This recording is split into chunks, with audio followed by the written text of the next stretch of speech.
Salut à tous, bienvenue. Vous le connaissez sûrement, le Rav Yaakov Sitruk nous fait l'honneur de venir nous visiter pour nous parler de son association Aleph les Dorot. Oui, vous connaissez peut-être l'association, mais peut-être pas dans les détails. Bonjour Yaakov Sitruk, on est ravis de vous accueillir. Bonjour, merci beaucoup, moi aussi. Eh bien de rien. Donc bien évidemment vous êtes le fils du Rav Sitruk, Zichrono Livracha, et on voulait d'abord connaître la signification du nom que vous avez choisi pour votre association. Alors, on va commencer par le commencement. Lorsque nous avons eu l'idée de créer l'association Aleph les Dorot, c'était quelque temps après que mon père ait fondé à Paris le centre Aleph. À Neuilly. Alors il avait appelé Aleph à l'époque parce que d'abord c'était la première lettre de l'alphabet et il voulait commencer comme vous par le commencement. Et deuxièmement parce que le mot Aleph ça veut dire enseigner. Les Aleph. En hébreu moderne par exemple quand on veut dresser un animal on dit les Aleph. Un champion ça se dit Alouf. Et donc il avait choisi ce nom. Alors moi, quand j'ai fondé Aleph les Dorot, je lui ai proposé de faire Aleph, mais les Dorot, ça veut dire pour les générations. D'accord, c'était une espèce de continuité de son action en Israël, ou c'était plutôt pour l'attirer vers vous et le faire monter en Israël? Sans doute un peu des deux. Un peu des deux. Alors, ce centre-là, pourquoi vous avez décidé de le monter et quel était le concept à la base? Alors d'abord, il faut savoir que à l'origine, Aleph les Dorot, c'est pas un centre. C'est une association. Voilà, c'est une association, c'est-à-dire c'est une idée. On a créé une structure qui allait après donner notamment un centre avec une synagogue. Nous allons en parler dans un instant. Mais à l'origine, il y a une idée. L'idée elle remonte au moment de Malia, ça veut dire en juillet 1987. Je venais de quitter mes parents, donc 4 heures plus tôt, j'atterris en Israël. Et puis je m'adresse à la personne qui est à la police des frontières. Elle me dit quelque chose que je comprends pas.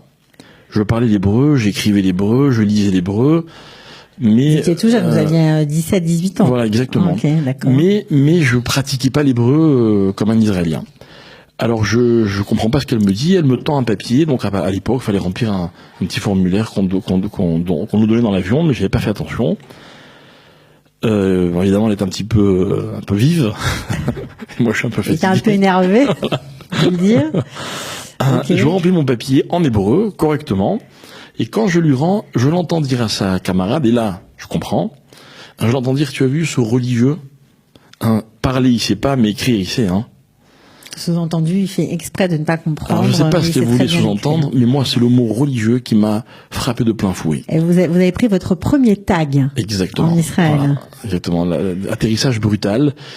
Et je dois vous dire qu'à l'époque, j'étais pas sûr de faire mon avenir. Je voyais pas forcément mon avenir en Israël. J'étais venu pour étudier à la Yeshiva.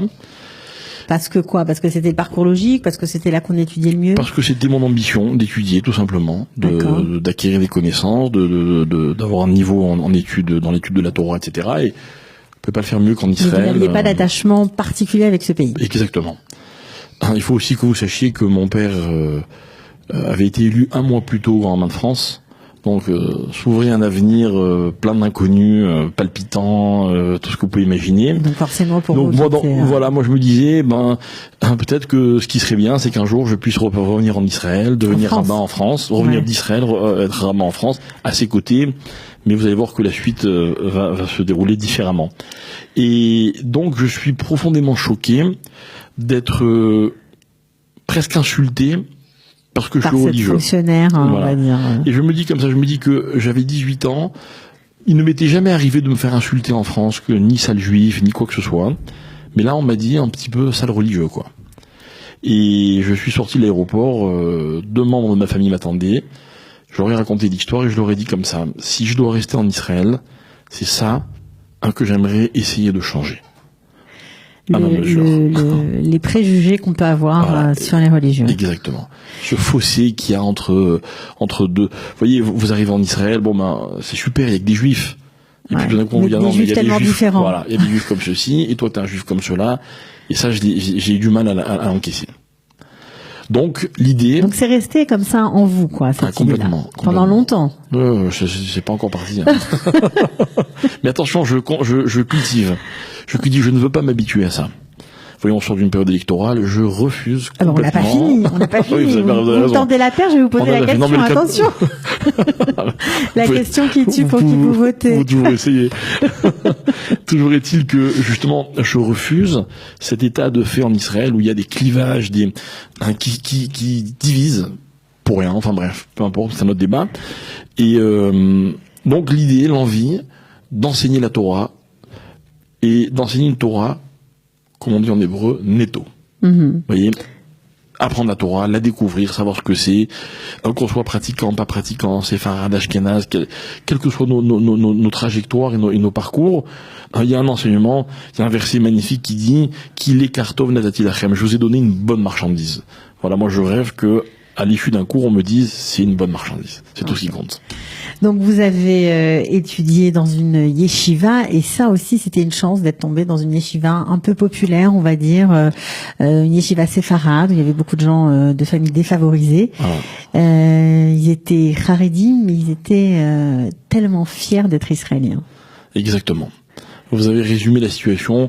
Mon père avait un maître qui s'appelait le Rav Toledano, un des Rav Toledano, qui lui avait dit envoie-moi ton fils, je m'occuperai de lui personnellement. Et il m'a pas lâché. J'ai étudié 4 ans, il a étudié avec moi tous les jours pendant 4 ans.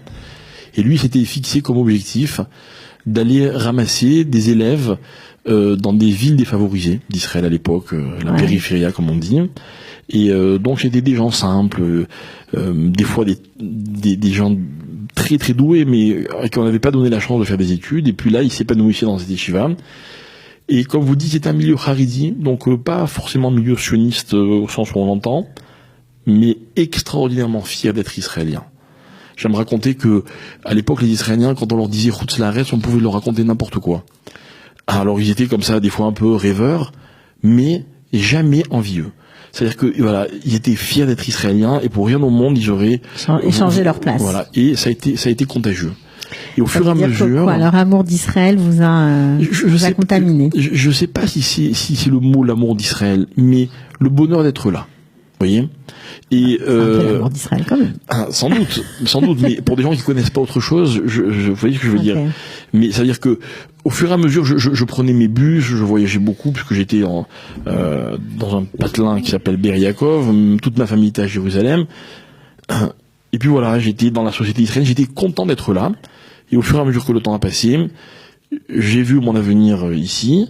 Donc vous avez oublié vos rêves d'aller épauler votre père en France. J'en ai eu d'autres. Vous dit, je vais faire autre chose, mais ici. Exactement. Ici. Alors pourquoi vous lancez dans la création d'une association? C'est quand même, c'est pas évident déjà, mais c'est quoi? C'est pour donner des repères aux francophones qui débarquaient ici, qui étaient un peu paumés. Voilà, exactement. Si vous voulez, j'avais quand même un avantage, c'est que j'avais un nom connu. Ok, il y avait beaucoup de gens qui venaient en Israël, qui avaient à un moment ou un autre rencontré mon père, et donc quelque part, ça les rassurait de savoir que lui m'avait tendu ce flambeau et que j'essayais moi à mon niveau de perpétuer ce qu'il avait entamé chez eux. Donc on organisait à l'époque on organisait des cours, ça marchait. On organisait des shabbats pleins pour les jeunes, on était toujours débordés. Et puis au fur et à mesure, voilà, la structure s'est créée tout doucement. Une personne qui venait travailler avec moi, puis une deuxième, etc. Combien vous êtes aujourd'hui? Aujourd'hui, on est un staff de 10 personnes. Okay. D'accord. Maintenant, il faut savoir que j'ai aussi tout un groupe d'amis en France qui, depuis le début, me soutient. Voilà. Et donc tous les ans, on fait une soirée pour lever des fonds. Et tous les ans, ils sont toujours là, ils m'encouragent. Et bon, ça fait 20 ans maintenant. Vous voyez, j'avais 20 ans de moins. Ils y ont cru. Ce sont des gens qui n'ont pas fait leur alia, d'accord, pour l'énorme majorité de ce groupe-là, mais qui ont comme ça un idéal sionistes, l'avenir est en Israël, etc., etc. Donc quelque part, c'est leur façon à eux aussi de contribuer, de contribuer à cela. Alors aujourd'hui, Aleph Ledorot, on va dire que c'est quatre pôles d'activité, on va dire ça comme ça. Vous avez un siège à Jérusalem, une synagogue à Tel Aviv, des conférences un peu partout, et vous avez aussi un volet social dans cette association. Alors le centre de Jérusalem, comment ça fonctionne? Il y a une synagogue, il y a des cours tous les jours, on peut venir à n'importe quelle heure, on trouvera toujours quelqu'un? Absolument. Alors, si vous voulez, on va retracer rapidement l'histoire. On a ouvert ce centre il y a 17 ans. À l'époque, c'était juste un centre d'études avec nos bureaux. Et puis, au fur et à mesure, il y a un ami qui a acheté l'appartement, donc on a pris celui d'à côté, et puis il a acheté celui d'à côté, donc chaque fois il nous disait il y a plus de loyer, donc on a loué celui d'en haut. Bref, donc aujourd'hui, on a des locaux qui sont vastes et agréables, dans lesquels il y a au premier étage une synagogue, donc c'est normal, on fiche le matin, l'après-midi, Shabbat, etc. Et puis au deuxième étage, une grande salle d'études avec nos bureaux. Il y a un kollel, j'imagine. Voilà, donc dans cette salle d'études, il y a un kollel une partie de la journée. L'autre partie de la journée, il y a des rabbins, des rabbinines qui sont là et qui donnent des cours qui sont pas, proprement parler, c'est pas proprement un kollel, ce sont des gens qui travaillent, mais une partie de la journée, donnent des cours à qui? À tout le monde? À des adolescents? À des, non, alors, le matin, à des hommes qui ont envie d'étudier? À des gens qui ont besoin de, je sais pas. Alors attention, le matin, ce qu'il a maintenant, mais ça évolue constamment. Pour l'instant, ce sont des cours pour des messieurs. D'accord. Donc en général, ce sont des gens qui travaillent, ou bien des gens qui sont à la retraite, ou qui travaillent plus. Enfin bref, il y a de tout. Ils consacrent une partie de leur journée à l'étude de la Torah, donc 1 heure, 2 heures, 3 heures. Et ça c'est pour le matin. L'après-midi, il y a un autre groupe de rabbins, et donc là, il y a des cours un peu pour tout le monde. Il y a aussi des cours pour femmes, il y a des cours pour les célibataires, il y a des cours pour ceux qui le veulent, etc. Je crois qu'on se marie pas mal chez Aleph Ledorot. On essaye. On essaye. Et je peux vous dire, à votre honneur. Je peux vous dire une chose, c'est que les célibataires qui nous fréquentent savent que je les lâche pas. C'est un objectif pour moi. Oui, mais vous avez bien raison. Vous avez bien raison. Donc, on a compris, un kollel, une synagogue, des cours. Voilà, donc un centre d'études, on va dire. D'accord. En un mot, un centre d'études. Et il y a nos bureaux. Alors, dans nos bureaux, il y a donc du personnel qui travaille.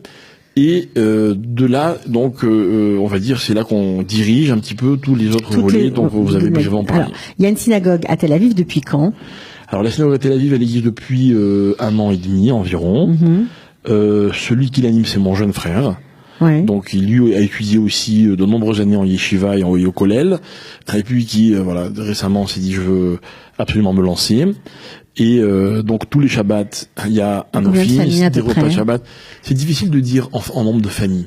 Mais disons que tous les Shabbats, il y a entre 50 et 80 personnes qui sont dans la synagogue. C'est pas mal pour une synagogue récente. Des francophones, j'imagine. Des francophones, absolument. Il faut savoir qu'en fait, on a investi une synagogue qui existait déjà, mais qui avait pas vraiment de minyan, mais dans laquelle il y a que des Israéliens, un peu âgés, c'est vrai. Mais comme on est sur la rue Rothschild, ce que mon frère a initié depuis quelque temps, c'est que le vendredi soir, ils font kidouche sur le trottoir. Ah, c'est trop sympa. Et il se passe des choses absolument incroyables. Mais j'imagine, c'est quel numéro? C'est 124, Sderot Rothschild. Et puis là, vous avez des gens qui s'arrêtent en vélo, en voiture, en ce que vous voulez. Évidemment, des Israéliens, qu'est-ce qui se passe? On peut faire kidouche. Et des scènes absolument incroyables. C'est très émouvant ce que vous racontez parce que ça fait plaisir de voir des gens des sachants, voilà, qui font du lien avec ceux qui ne savent pas ou ceux qui ont oublié. Vous savez, savoir, c'est un privilège. Comme tous les privilèges, il faut les partager. Sinon, tout le monde ne pense pas comme vous. Ah, peut-être. Bon, ça nous fait plaisir, voilà. Donc vous donnez bien sûr aussi tous les jours des cours de Torah dans cette synagogue à Rothschild à Tel Aviv. Pour tout le monde, mixte? Il y a de tout. Il y a des cours de Gemara pour hommes, il y a des cours mixtes. Je sais que par exemple le dimanche soir, il y a une conférence que mon frère donne qui est mixte, c'est un public plutôt jeune. Moi-même, je donne une conférence là-bas le mardi soir mixte, c'est un petit peu moins jeune, mais c'est très mélangé, etc., etc. Voilà. D'accord. Donc il y a aussi un petit. Alors il y a aussi une activité qui est très intéressante, c'est que tous les après-midi nous recevons une dizaine d'enfants. Ok. Donc qui viennent après l'école. Donc il y a à Tel Aviv. À Tel Aviv là-bas, ce centre. Donc je crois qu'ils arrivent à 14h, de 14h à 18h, ils font leurs devoirs, ils ont des travaux manuels, ils ont un petit peu de cours on va dire de Torah mais vraiment basique quoi, mais pour des enfants. Et puis le projet si Dieu veut après, c'est de leur faire certaines activités, même du social. Donc d'aller leur du bénévolat. voilà, c'est des tout petits enfants, mais d'aller leur faire visiter des personnes âgées, des rescapés de la Shoah. Donc le projet c'est quand même élargi, on va dire. Voilà. Au présent, il s'élargit. Il s'élargit, pardon. Donc évidemment, dans la même continuation, vous faites des conférences quand on vous appelle, quand on a besoin de vous, vous vous déplacez. Absolument. J'ai des conférences régulières, et puis à part ça, j'ai des conférences périodiques, une fois tous les mois, une fois un peu partout. Voilà.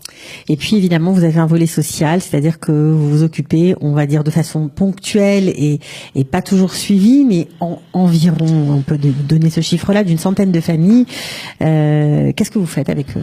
Alors, il faut savoir qu'on a commencé cette activité il y a très longtemps.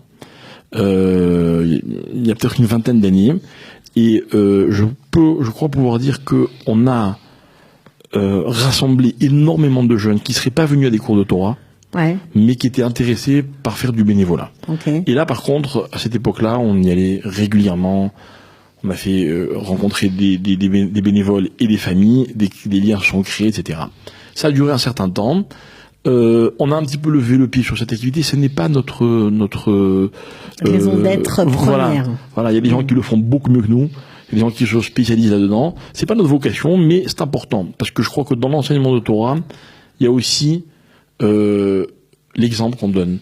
Et quand on donne des cours de Torah à quelqu'un, puis qu'après on lui dit bon, maintenant va visiter telle famille ou tel malade dans tel hôpital, alors tout de suite l'enseignement il prend une autre dimension. C'est sûr. Voilà. Je crois aussi que le fait de suivre le cours de la part d'un rave et de voir ce rave portant des paquets et aller avec des gens chez des familles nécessiteuses ou dans des hôpitaux, je crois que ça donne aussi une image que je veux qui est important pour vous. Voilà, que je veux communiquer. Pour vous. Alors, qu'est-ce que pensez votre père? Je suis obligée de vous poser la question du développement des activités d'Aleph les Doroth. Il a bien connu tout ce que vous avez fait. Il a bien suivi. Je vais vous dire, notre père est niftar maintenant il y a 2 ans. Ouais. Mais jusqu'au dernier jour. Mais quand je dis au dernier jour, je n'exagère pas, le dernier jour, le dernier matin. C'est pas qu'il pensait ceci ou cela, c'est qu'on n'a jamais rien fait sans lui.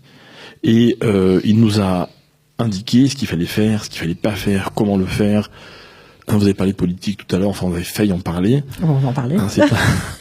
C'est un sujet, par exemple, sur lequel il a été très très strict. Il m'a dit, t'es rabbin, je voudrais que jamais tu te mêles de politique. Vous voyez, donc il y a comme ça il y a à la fois des grands principes qui nous ont enseignés, et à la fois dans les détails. Ah quand même c'est incroyable parce que quand on voit comment je parle de Jérusalem parce c'est une ville assez emblématique et qui représente un peu tout ce qui se passe d'un point de vue national. Quand on entend tous ces appels des rabbins à voter ou à soutenir un candidat en particulier, ça vous fait quoi quand on a reçu un enseignement comme ça de son papa qui va un peu à l'inverse de tout ça? Regardez, je vais vous dire. Vous avez vu, je suis gentil, je ne demande pas pour qui vous votez. Mais je vais vous dire, en fait, c'est pas tant le fait qu'un rabbin demande qu'on vote pour telle ou telle personne qui puisse me poser problème. Ça, à la limite, je comprends. Je comprends qu'un rabbin, on lui pose aussi cette question. Moi, on vient souvent me demander qu'est-ce que vous en pensez. En général, j'essaie d'esquiver, mais je comprends qu'on pose la question à un rabbin. Ce qui me dérange plus, c'est que je ne veux pas juger parce que je n'ai pas la compétence pour proposer une autre solution. Mais ce qui me désole beaucoup, c'est qu'aujourd'hui, on associe rabbin à courant et parti politique. Et c'est devenu indissociable. Vous voyez, et ça, je crois que quelque part, c'est un peu un échec. Pourquoi? Parce que moi, je suis convaincu aujourd'hui que si je suis un rabbin avec une kippa de telle couleur sur la tête, donc forcément, il y a telle et telle personne qui voudront pas écouter mon enseignement. Exact. Voilà, et ça me dérange parce que ça n'a strictement rien à voir. Ouais, c'est pourtant une réalité. Et malheureusement. Voilà. Oui. Alors comment faire, je ne sais pas.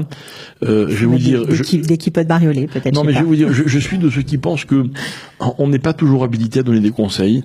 Et quand on n'est pas compétent, il vaut mieux se taire. Donc je vais pas donner de conseils. Bon, au moins on peut aller voter. Ah mais évidemment, il faut aller voter. D'accord, parce qu'il y en a plein qui sont tellement non, il faut aller voter, c'est important. C'est important. Et après, il y a des convictions. J'ai les miennes, vous avez les vôtres. Peut-être c'est les mêmes, peu importe. C'est pas ça qui doit changer quelque chose dans nos rapports, quoi, voilà. D'accord. Bon, en tout cas, c'est important de mettre cette association Aleph Les Doroth en lumière, parce que après tout, elle a été déjà créée il y a quelques années. Il y a beaucoup de Français qui démarquent, qui sont un peu paumés, parce que c'est pas toujours évident de trouver son minyan en Israël. On entend souvent des histoires de familles qui cherchent pendant des mois, des années, voire avant de trouver une vraie communauté où tout simplement on se sent bien. Alors c'est alors important. moi, là, je milite par contre, parce que j'encourage les gens à trouver une communauté qui leur correspond. Et si celle qui leur correspond, c'est une communauté francophone, faut pas être complexé, faut pas avoir honte. Au contraire. On a besoin de cette ambiance, on a besoin de ces repères, on a besoin de cet échange. Et je crois pas du tout que les gens qui restent entre Français connaissent des aliotes moins réussis que les autres. Voilà, ça c'est ma conviction. Bon, puis on peut aller prier à la synagogue entre Français et puis travailler après dans la société israélienne, dans une société israélienne, en hébreu. On peut faire. C'est vrai, il y a tout beaucoup de mélanges qui sont possibles. La suite d'Aleph Les Doroth, c'est quoi? Bah écoutez, quand on regarde le parcours qu'a suivi Aleph Les Doroth depuis 20 ans, puisqu'on l'a créé en 98, on se rend compte que il y a eu beaucoup d'évolutions. C'est quoi l'évolution? C'est-à-dire qu'au fur et à mesure, vous savez, la société israélienne a beaucoup changé en 20 ans. Et encore plus en 30 ans, moi ça fait plus de 30 ans que je suis là. Donc la suite d'Aleph Les Doroth, ça va être ce qui va se passer. Je vous donne un exemple. Je donne cours à Tel Aviv, le cours du mardi soir, ça fait plus de 20 ans que je le donne. J'aurais jamais pensé, il y a 20 ans, faire une synagogue pour les Français à Tel Aviv. Jamais? Jamais. Pourquoi vous pensiez que... Parce qu'il y avait beaucoup moins de Français. Ouais. Parce que les Français qui venaient à Tel Aviv ne voulaient pas aller à la synagogue à l'époque. Mm-hmm. Aujourd'hui, la réalité a complètement changé. Donc si demain, il faudra ouvrir une synagogue à Beersheva ou à Holon ou à Tzfat, on sera là. Ok. Bon, il a toujours plein d'envie et plein d'allant, le Rav Yaakov Sitruk. On vous souhaite que ça continue comme ça jusqu'à 120 ans. Merci d'être venu et longue vie alors à Aleph Les Doroth. Amen. Merci beaucoup. De rien. Et à Kalita aussi. Merci. À bientôt. Ciao.